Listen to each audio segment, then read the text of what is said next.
Hi friends, அனைவருக்கும் தமிழ் வருட பிறப்பு வாழ்த்துக்களுங்க. நான் சித்திரை கணிக்காலத்தில் எப்போதும் இங்கே சென்னைக்கு வந்து எழுதி வைக்கிறது. அதனால் பூ, பழம், வாழைப்பழம், மாம்பழம் எல்லாம் பழங்களும் வாங்க போனால் முக்கணி வச்சு சாமி கொடுக்கணும். காசு, பணம், நகை எல்லாம் வச்சு கண்ணாடி வச்சு அந்த கண்ணாடியில் தெரிகிற மாதிரி நைட்டே வச்சுட்டு தூங்கிட்டு காலையில் எந்திரிச்சு அந்த கண்ணாடியில் தான் நம்ம கண் விழித்து விட்டு அதுக்கப்புறம் குளிச்சுட்டு தான் அதுக்கப்புறம் சாமி கும்பிட்டுட்டு அதுக்கப்புறம் நம்ம வீட்டு வேலைகளை வழக்கம் போல் செய்ய வேண்டியதான். எங்கள் மாமியார் வீட்டிலலாம் செஞ்சதில்லை, கலையரசியமாக செஞ்சதில்லை. சென்னைக்கு வந்து இந்த பக்கத்தில் இருக்கிறவங்களாம் செய்கிறது, என் ஃப்ரெண்ட்ஸுக்கெல்லாம் செய்கிறத பார்த்து நான் அப்புறம் வருஷம் அதே மாதிரி கும்பிட ஆரம்பிச்சிட்டேங்க.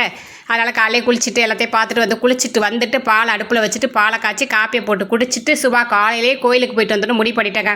வீட்டில் இருக்க குட்டீஸ்லேருந்து பாப்பாலேருந்து எல்லோரும் குளிச்சுட்டு இருங்க, அம்மா மட்டும் கோயிலுக்கு போயிட்டு வரவங்களே காலையில் கிளப்புனா சாதாரண தான் கோயிலுக்கு போகலான்னு சொல்லிட்டு நான் மட்டும் கோயிலில் போய் சாமியை கும்பிட்டு அர்ச்சனை பண்ணிவிட்டு வந்தாச்சு. வீட்டுக்கு வந்து எல்லாருக்கும் விபூதி எடுத்துகிட்டு வந்து கொடுத்து எல்லாருக்கும் பூசி விட்டாச்சு. காலை டிஃபனை நம்ம ரெடி பண்ணணும். மத்தியானம் லஞ்சு வந்து நான்வெஜ்ஜு சமைக்க போகிறேன். அதனால் என்ன சமைக்கிறேன்னு தெரில, பார்க்கலாம் வாங்க. ஓகே, பாய்.